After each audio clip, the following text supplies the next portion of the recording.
So Istvan is not the kind of person you're gonna hire to have an emotional debriefing and open someone up. He'd be like, okay. All right. Yep. I don't know. No. Okay. That's all he would do. Sure. Yes. All right. Istvan is so J.D. Salinger, Catcher in the Rye, coded in the sense that he is this teenager with a flat affect. Yeah. I couldn't tell if everything that had happened to him and how weird I thought it was just an Eastern European thing, if it was him being just like a psychopath or a sociopath. I don't think his father was even in the picture. And it was just his mother. By the sounds of it, when it was COVID, this was, I think, chapter 8 or something. Right. It was when he was on that Zoom call and he was going to therapy. And that was also the same. Yeah, he was sucking on the vape. I think he's probably in his 40s. Yeah. I think he was in his 30s when he meets Helen. I mean, I don't hate Thomas. I don't hate Thomas. I don't quite understand him, but I feel like everyone knows a Thomas, and that is a highly reclusive, highly sensitive man, prone to addiction. You know, like this was, and beloved icons of Thomas exist, like Anthony Bourdain, may he rest in peace. I think he was like a Thomas, like a deeply sensitive individual. During the affair, when the Helen's husband was still around, didn't Thomas walk in on? Yes. Yeah, I think that's what started it. Like he kind of knew that was something going on there, and he kind of figured that his mother's being used, even though like it may not be true. But like as a kid seeing that at a young age, he probably still loves his father. It's his father. Yeah. But his father had issues with Thomas. Yeah, definitely. Which makes sense, because when Thomas calls Istvan like the most primitive form of male or something, that really hurt Istvan's feelings. It actually, Istvan said he's ashamed or something of how hurt he is by that. And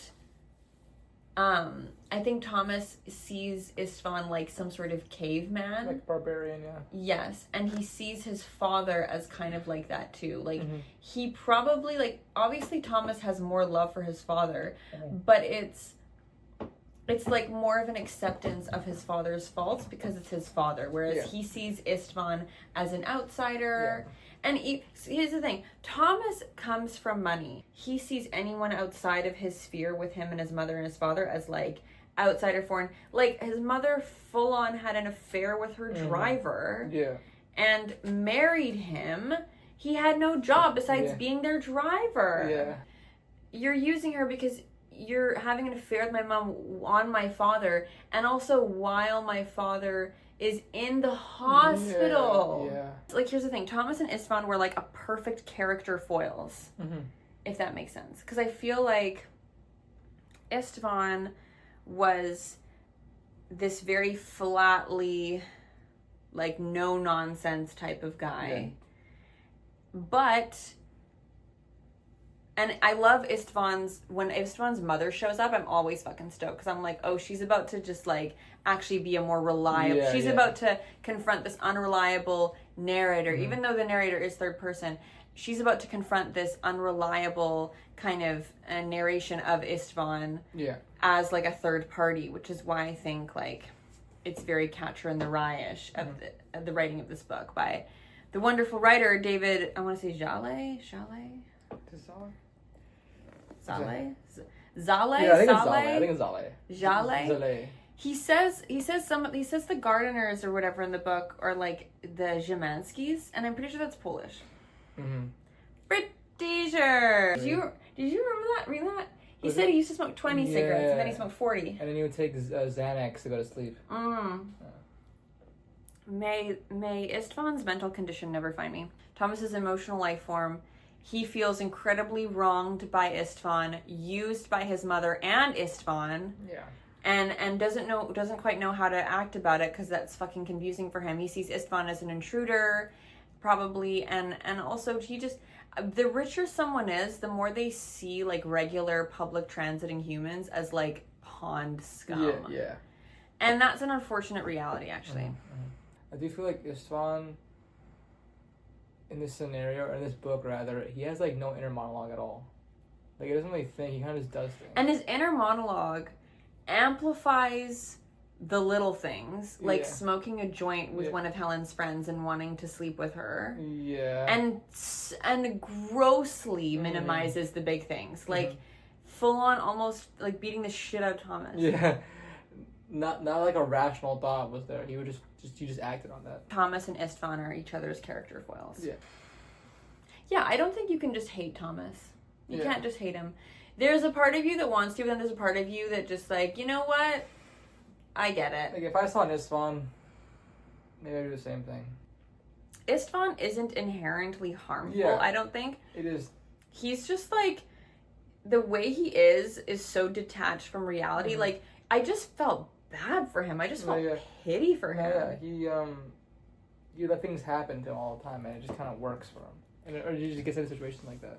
Yes. Yeah, I mean, there's definitely Istvan-esque people like out there, but like it depends on like what they're doing. If they're like pretty chill most of the time, then I'm pretty sure Istvan's a pretty chill dude. I would think, but depends on whose side you're on. One of the scenes in the book that I laughed the most at was when Istvan and his friends in like the army. Yeah. In chapter 3. Yeah. So they're in that jacuzzi and they picked up this like older student girl and this younger student girl. And the older student, the taller student girl. Didn't do anything. Taller student girl was just like just observing the fact that they're in this jacuzzi in the dark. Yeah. And this younger student girl is fully going down on Istvan while his friend in the military just does her from behind. Yeah. And the way that, for everything from that scene to his mother dying. Oh, and also just like the one sentence of Helen getting in the car crash. Yeah. I have never in my life seen, not unreliable narration, but gross minimization of the fucking weight of situation. It's just dumb. Yeah, it was like less than a paragraph of that whole like threesome thing. Like, okay, it just happens. Cool. Actually, what did you think of Mervyn taking Istvan under his wing? Mervyn is the like security guy. Yeah, Mervyn is the guy that Istvan saves in that alleyway in chapter 3. And no, I'm sorry. We meet Mervyn in chapter 4. And this is when Istvan, I think, is he's past juvenile hall, past military duty, and I think maybe his early 30s. He's working security at the titty bar. He's having an affair with a stripper. Or just not an affair, but like he's seeing a stripper, he later reveals. And Mervyn is this guy that he saves. What do you think of Mervyn? Kind of pretty woman to him, in my opinion. Pretty woman. What does that mean? Well, in the movie Pretty Woman, like, we probably haven't seen it, but Richard Gere basically is this wealthy guy, and he hires the services of Julia Roberts, who is this sex worker, and he basically wants her as his date to things, so he, like, basically tries to make her a classy woman. Like a trophy wife. Yeah. Okay. A woman who knows how to, rub shoulders with elite. So I think Mervyn pretty womaned Istvan. How? Because I can't remember. He basically taught him how to act wealthy and refined. Right. And then he got into the driver's job with Helen and stuff. So, well, how did Mervyn benefit from that, though? He got Istvan to take courses to do security. The courses were expensive. Mervyn gave him them. Mervyn lent him the money. Istvan paid him back because it was more lucrative. And then he was able to save up money to get a swanky place. And then he got his first job, and it was working for the Nymans, aka Helen and her husband. So every time Istvan was in a room with an older woman / wife of an older man. Yeah. Were you also, like, on edge reading that? Like, were you also, like... If it's older woman, like, older woman? Yeah. Yeah. I was like... Anytime Istvan was with an older woman, I was like, okay. Oh, God. I always had a feeling like something was going to happen. I think... Hold on chapter 2, right? wasn't that his cousin?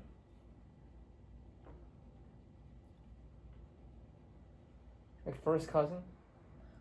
The older woman? Just have her too. They went on a little Oh, drive. that girl? Yeah. I don't think so. Was it? I don't know. I don't think that would have been even something for her to even consider. Even if his weird ass... It didn't happen. No, I know it didn't. But, like, I think it was just some bar that he would go to. And it was just the bartender girl. I don't know if it was his family member. His uncle's stepdaughter. So probably maybe his uncle remarried. Yeah. Yeah. Or maybe his uncle married, like she had a daughter from previous marriage. So he had a crush on his uncle's stepdaughter, and he was trying to sleep with her, and it didn't happen. And then she was like, I'm with this wealthy older guy. Yeah. And then when Istvan was describing the wealthy older guy that he thought she was with, he was like, it was this like gross guy who would always like he like described him badly. It was kind of funny. Do you think Istvan has a pattern there with trying to steal women from powerful or wealthy older men? I think. Or do you think there's a pathological thing there? Or do you think Istvan is just so checked out from reality? Do you think he's just psychopathic and doesn't care who he hurts as long as he gets what he wants? Can be both. Can he be the victim and the perpetrator? Because like he did it like what? Chapter 1, he did it with Helen. He did it at the end of the chapters when the wife's husband, a truck driver, was always gone. He did it like 3 times, probably more than that to be honest. And then Bori, the woman he was seeing at the end, her husband was also a truck driver. Yeah. And I want to talk about how at every point when he has a significant other in his life, it talks about like the moment when someone in the partnership says, I love you. Yeah, And if someone says I love you to him, he doesn't think he's like, oh, like, yeah, he just don't say that. Mm-hmm. With the maid, right? Yes, Zhemansky. Yeah. So what I'm thinking of, like, the woman in the first chapter, he said it to her, she didn't, she was like, don't say that, we're ending it. Then he meets that girl, he's into her, she's not into him. So he kind of has like anxious attachment style, I guess. Yeah. I think he like shuts himself off when he like goes into the military and has a hoe phase. Because why would he not? You know, like he doesn't exactly have a lifestyle or the secure mental health to like carry a healthy relationship. Yeah. So he has his hoe phase, and then he is avoidant with Helen, but also that's a completely idiotic move to sleep with basically your employer's wife. Yeah. Like, are you okay? He didn't give a shit. Like, he just let that happen. He said that when his friend asks him, hey, you shagged your employer's wife.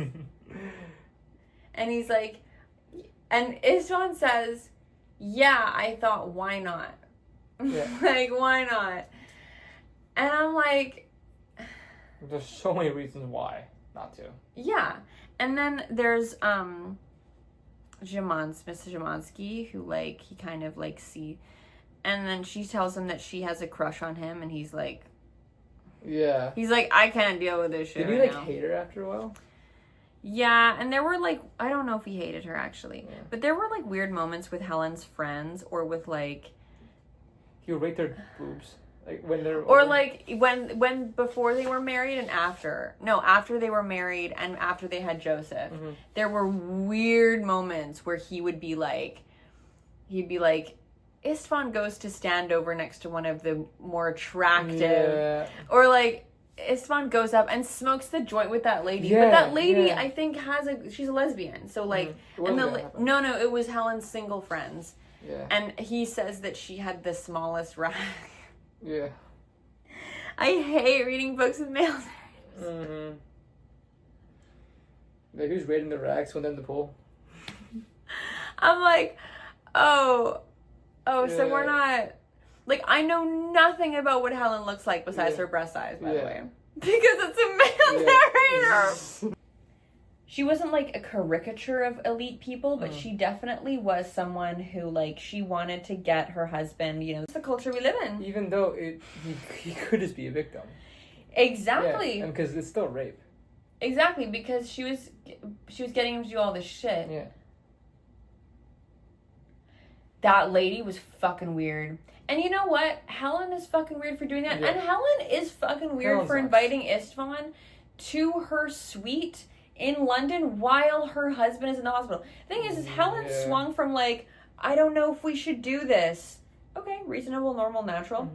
To come to London. Yeah. Come to London while I take care. Or come to, no, it wasn't London. Australia? I forgot. No. It could have been London, actually. No, it wasn't. It was Germany, because they went to the fucking Mercedes Museum. Yeah. Because Istvan always wanted to go there for some reason. Well, he didn't. He joked about it. That was their little joke. Yeah. Funny guy. What a goofy guy. What a goofy guy.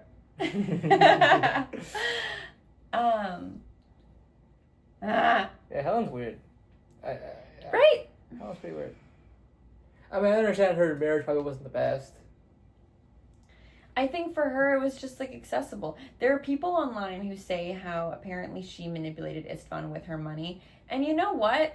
I blame her the most when it comes to thinking about Thomas, because that's your fucking son. Yeah. Didn't Helen choose Istvan over Thomas, basically? Yeah. When my dad was dating after my mom passed away, there was nothing more I wanted than for him to find love so I could see my father in a romantic relationship. Mm-hmm. He refused. He was avoidant as hell. But he constantly told me, and I knew in my bones he was right. He was like, there will never be a woman that I choose to be with who you don't approve of. Never. He's like, I will never invite a woman into my life who in any way wants to change me or you or me away from you or anything like that. And I was like, Meredith! I was like, I may love Cinderella, but I'm not getting no Cinderella. I'm not Cinderella. It's biological, daughter. Like, I mean, that is half of you. Mm-hmm. And why would Helen, whose biological son, choose the stepdaughter over her biological son? It just doesn't make any sense. And I feel like doing that is like a big betrayal. And that's why I can't hate Thomas. Maybe a bit like a weird stoner emotional dude, but I don't hate him. I mean, I don't hate him either. Yeah.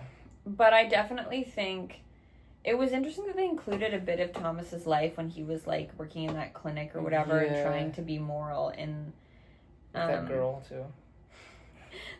The conversation was about it was literally like she was like hi, why are you looking at me? I'm not looking at you. Okay, I have a boyfriend. Okay. Yeah. Okay, I'm gonna go now. Okay, bye. like just the fact that most of the book there's so much dialogue, but there's not a whole lot of, like, facial gestures. Yeah. I can only fucking imagine what's happening. I love when Helen called Istvan out and she was like, I've told this before, when she called them out and she was like, on the first time that she had a conversation, no, it was like one of the first few times they had a conversation, and she was like, she called him out on being emotionless. She was like, really? You're just gonna fucking just be like that? And he was like, yep. Because he's no other way for him to be. Mm-hmm. Do you think he was like that because he was frozen in time as a teenager from his, like, time with that woman and the time when because he traumatized himself by beating up that guy and then going to jail, which, like, what he thought that wouldn't happen. We thought this was a video game and what you just get more lives and move on. No. Like, he full on murdered a man unintentionally, a man who happened to be the husband of the wife who he was sleeping with as a child. What the fuck? Mm-hmm. And they just immediately saw him as just a bad kid, probably in juvie, and just threw him in there. Who knows what happened to that woman? I thought that woman would come back. I was like, where'd that woman go? She disappeared. Just disappeared. Similar to Mervyn, he just disappeared. Yeah. It was like, that's why I kind of feel like Istvan is a bit of a psychopath, because he doesn't even like, I think he went from anxious attachment to hoe phase to avoidance / saw an opportunity in Helen and let himself be manipulated by her. Yeah, I mean, he did benefit the most there, but of course it didn't really last long. She manipulated, he benefited. Thomas fucking was like, the fuck? You say manipulated. Like, did you say you think Helen manipulated him with money? And like a life of like luxury in a way? I think from my reading of it, mm-hmm. I think you could come to that conclusion. Mm-hmm. But I'm not like strongly coming to that conclusion because I think her reasons were the fact that her marriage seemed very unhappy. Yeah, I thought that was really emotional, and she just needed something to like feel loved, because like the husband wasn't there often. Mm-hmm. But I still don't really like how the fact that she just left Thomas and betrayed him. So like, I remember there was this Reddit thread that I read where someone asked, hey, women who married for money or for married with your head and not your heart, how is life for you now? Yeah. And a lot of women said, life is great. I have everything that I want and more. But, you know, sometimes I want to cheat. Sometimes I want to have an affair. Sometimes I miss, you know, having love. But you know what? I really appreciate the security that I have. I appreciate that anything I want materially I can have. But I think they suffer from loneliness. Yeah. Because... So there's a Reddit thread for what Helen was going to do. Wouldn't it get... I feel like for her, it probably just got boring. Like, you can get anything you want.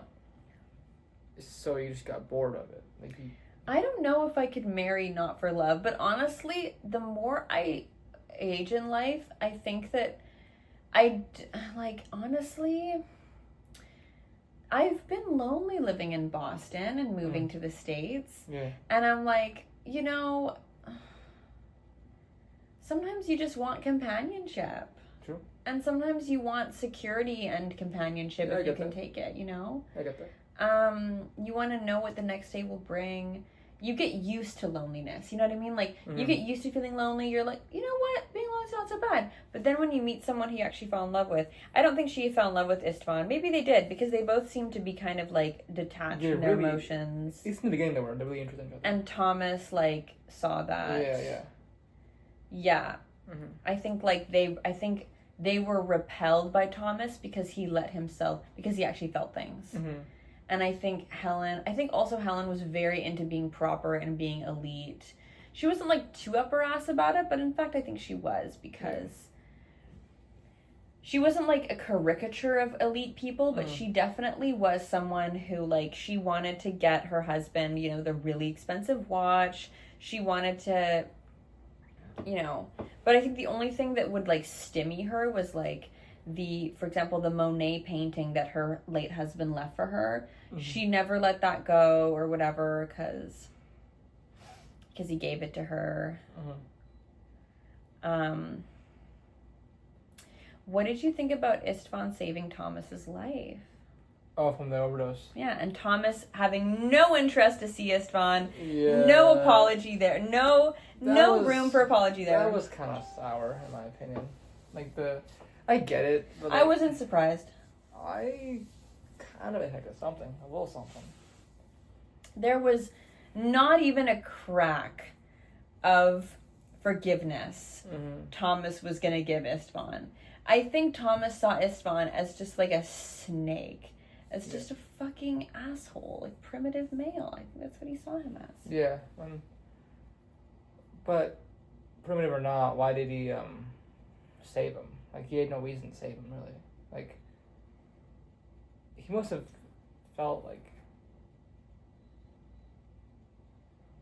I guess, compassion toward him after that. Because there was no reason to save him. He could have let him overdose. And he knows that. I guess he can say, I mean, it is his not biological son, but... I felt really touched about Istvan being so caring and thoughtful of his son, though. Yeah, I thought it was amazing. That was really sweet. And his son seemed like a really sweet person. I was so scared of him because he walked back in the car after seeing that and then didn't open the door. I'm like, dude, you gotta fucking do something. Oh my god, please. So he just called the cops. That's the best thing to do. Next best thing to do is that. But, oh. I was on the edge of my seat seeing that, like him walking back to the car. I'm like, no fucking way you're doing that. No way you're doing that, bro. Please. He'd be a monster if that was the case. I thought it was sweet how Istvan would cry when he saw cars. Like, I think he saw Mercedes cars or something, or BMW or something. He would just go to the dealership and cry. He just kind of became a sad old man in the end, no? Yeah, basically, and his mother. I don't know how he back in with his mom in Hungary. Yeah. His mother passed. He had, like, nobody. He was back to nobody then. Because he literally had... He lives alone. The last one was he lives alone. Yeah, his success was over. All his family and is dead. Maybe his friends. But he has nobody anymore. Not Thomas, never gonna talk to him again. So. I don't know. Just a bummer ending. Yeah, you when you ended the book, you were like, it's a bummer. Yeah. When I ended the book, I was like, I like when I finish books, because then I'm like, wow, okay, time to let it melt and see what insights I have. Yeah. But I can see why you thought that. Obviously. It was in the morning too. The first thing in the morning I finished, I'm like, okay, well, that was sad. Yeah, for sure. Yeah, when I finished the book, it was probably the morning or early afternoon as well. I was not perplexed, but I was like, what does all that mean? Yeah. That's what I thought. Like, I really want to make links to all of his actions and moves that he ever made and think, why did he do that thing that I don't quite understand? When I finished it, I'm like, is this just a sad book, just for the sake of being sad? But then obviously you look back at the first couple chapters and see the pattern, and you're like, okay, well no, it's not just a sad book, it's a sad book with the actual, like, pattern behind it. Which was cool. Any more thoughts or feelings to share about it? No, I mean, I've seen people talk about how bad the book is. Like, oh, it reads terribly. It reads what is this dialogue? But that's the point, no? That's the point. Like, that's how he thinks, it's how he talks. And he's the main character, so. Of course. So, I don't think it was a good book. It's just, definitely everyone's cup of tea. It's supposed to be written or read in, like, a kind of a dumbfounded, simple way. Which some people thought was kind of, like, horrible writing. I don't think it was horrible writing. I feel like, writing is really good when, like, a 5-year-old can read it. I'm not saying 5-year-old should read Flesh, but they can easily read the dialogue in Flesh. What I love the most about Flesh is that, and we talked about this on the phone, I remember, was reading about how the author was saying how the book is called Flesh because Istvan is basically, as you would say, a husk. Yeah. He is an empty suit. He is someone who doesn't feel or let himself feel things as a human being with in feelings in touch with on the entire feelings wheel typically would. He, when he has sex, it's not about, he's described like having energetic or explosive sex. But I think for him, like ever since he had that illicit affair with that woman, neighbor woman, a friend of his mom's, ever since then, I think he's always seen another human as just like flesh. Like, what's the color? What's the type? Yeah. How does it feel? But he's not religious. He's not a spiritual person, an idealistic person by any means. He's just flesh.